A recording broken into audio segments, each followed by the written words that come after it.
Muito bem, pessoal, bom dia. Como vocês podem ver, eu estou aqui na Tailândia, né? E quero falar um pouquinho nesse vídeo com vocês sobre por que eu saí de Portugal, sobre por que eu decidi sair de Portugal e sobre por que eu vim passar esse tempo aqui na Tailândia. Eu pretendo morar alguns meses aqui e eu vou explicar para vocês por quê.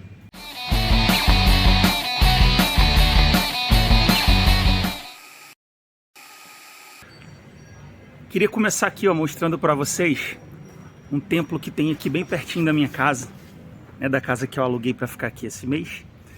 E eu gosto muito de vir aqui, eu venho aqui todo dia, tá bom? O interessante daqui é que alguns templos, né, são bem grandões assim, então eles têm uma área em volta, um jardim grandão, tá vendo? E tem mesinhas, às vezes tem laguinho, tem escultura assim de animais, essas coisas. Então é um lugar agradável para você vir. Eu também gosto de ir lá dentro do templo, porque eu pratico meditação já tem algum tempo, né? E lá dentro do templo é bem legal assim para praticar meditação. É silencioso, pacífico, né? É bacana. Bom, mas vamos ao que interessa.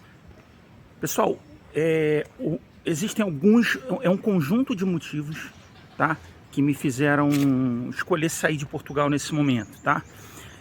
O primeiro deles, eu já fiz um vídeo que fala sobre isso, tá? Eu vou colocar aqui para vocês o cardzinho para vocês darem uma olhada, mas eu basicamente explico para vocês o problema que eu tive com o meu visto, tá bom? É uma questão, sim, tá? Mas não foi ele que determinou a minha saída de Portugal, tá? Por quê? Porque eu poderia recorrer a essa questão que teve, né? Esse problema que aconteceu com o visto. E, portanto, eu ganharia mais um tempo, mesmo que ele fosse negado outra vez. Uma outra possibilidade que eu teria, era conseguir fazer um reagrupamento familiar através da Rafa, né, minha esposa, e ela conseguiu o visto, né? Então, uma vez que ela tem o visto e eu sou casado com ela, eu poderia pedir para ser incluído com ela. Entretanto, isso ia levar algum tempo, tal. Mas enfim, o que eu quero dizer é o seguinte: não foi por isso que eu saí de Portugal, exclusivamente por isso. Se você quiser entender o que aconteceu, melhor dar uma olhadinha no vídeo que eu coloquei aí, né? Uma olhadinha aí no card, tá bom? Esse vídeo também vai estar com o link aí na descrição, beleza? Então vamos enumerar aqui algumas coisas que tornaram um pouco mais difíceis a estada em Portugal, principalmente em Lisboa, onde eu morava, tá bom? O que acontece? Lisboa já estava ficando caro, tá? Já estava ficando um pouco difícil de pagar aluguel em Lisboa, né? Você arrumar uma casa e pagar um aluguel com um preço razoável, já estava ficando difícil isso, porque tem todo um acontecimento econômico aí em função de chegada de imigrantes e de chegadas de novas empresas em Portugal que foram atraídas por boas condições de instalação e tal. Isso tudo fez aumentar o preço das coisas de forma indiscriminada. Mas nesse momento eu estou falando especificamente do preço das aluguéis, né, das moradias. Vamos lá, houve a questão da pandemia, né? A pandemia também deu uma desestabilizada na economia, como aconteceu em todo mundo, promovendo também aí algum aumento de preço, mas até então aí ainda existia um equilíbrio, vamos dizer assim. O resto, né? Quando eu falo resto, é pagamento de conta,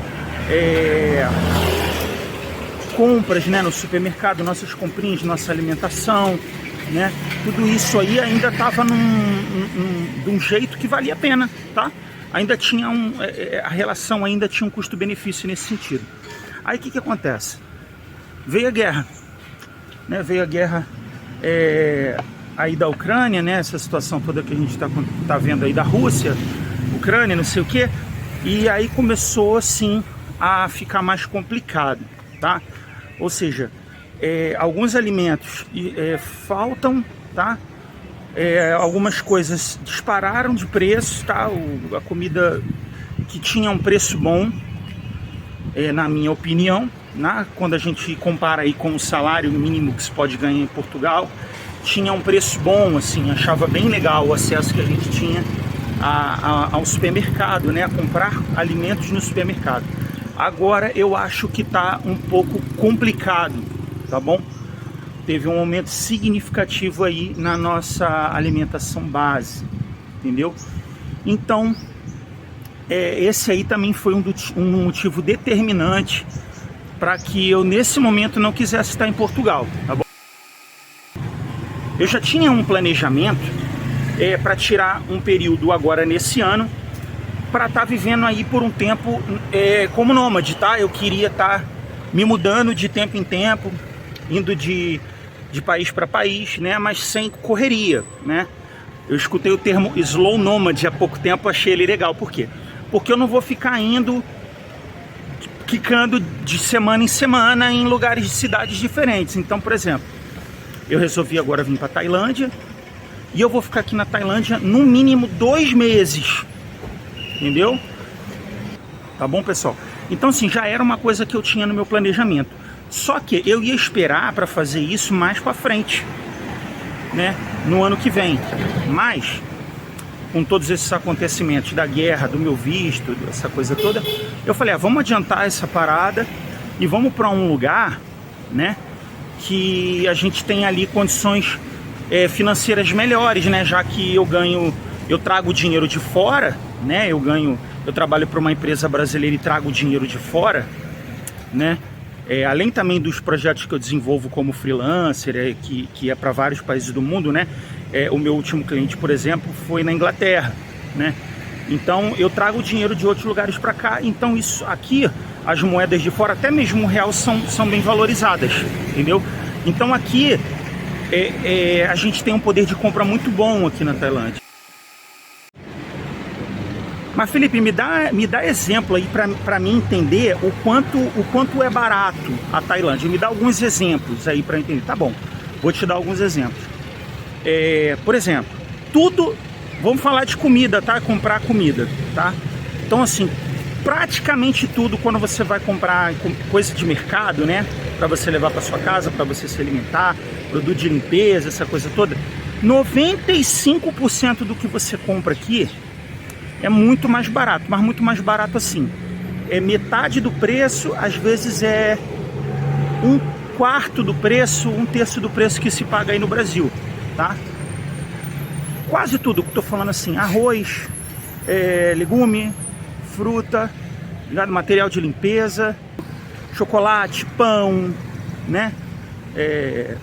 Bolinho, blá blá blá, refrigerante, essas coisas todas, é muito mais barato, é muito mesmo, é nesse nível que eu falei para vocês. O que não é mais barato, tá? Carne não é mais barato, tá? Carne você vai encontrar a um preço parecido com o que você encontra aí no Brasil, tá? Ou até um pouco mais caro, tá? Para você ter uma ideia, carne vermelha, tá? Quando eu tô falando carne, é carne vermelha, carne de boi, tá? Carne bovina. A gente nem encontra às vezes no mercado comum, tá? Tem que ir em uma casa especializada, tá? Mas, por exemplo, carne de porco a gente encontra bastante, tem um preço parecido com daí, tá?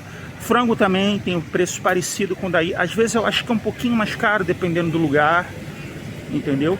Então, assim, a gente trabalha mais com a carne de porco e com a carne de frango, entendeu?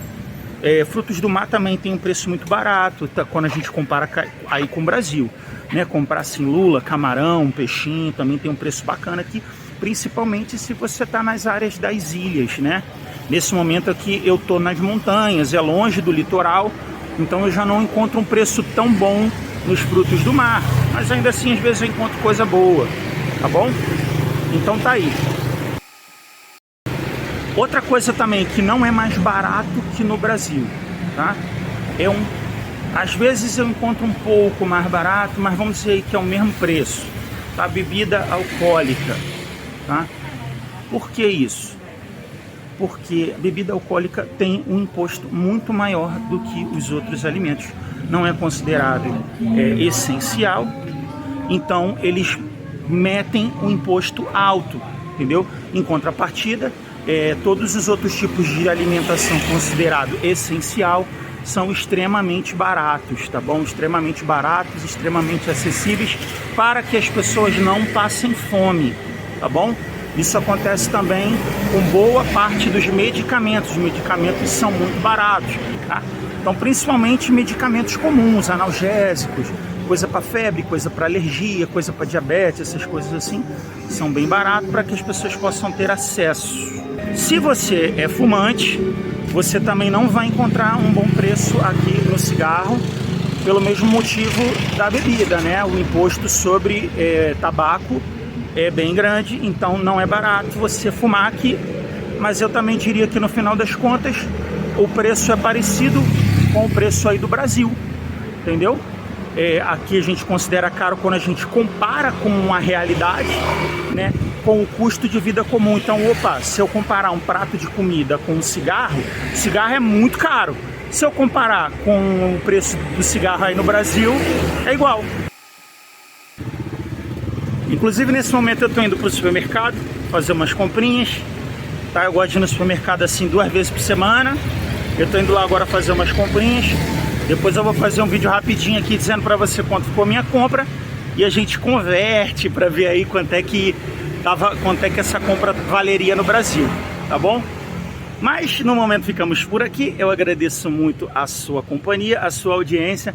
Um beijo no seu coração. Eu vou colocar outros vídeos aqui, tá? No cantinho aqui, os cards para vocês verem os quadradinhos de vídeos que nós já estamos fazendo aqui na Tailândia. Eu e Rafa, muitos dos vídeos ela me acompanha aí. Quando ela não me acompanha, ela tá estudando lá, trabalhando, tá bom? Então, um beijão, até logo.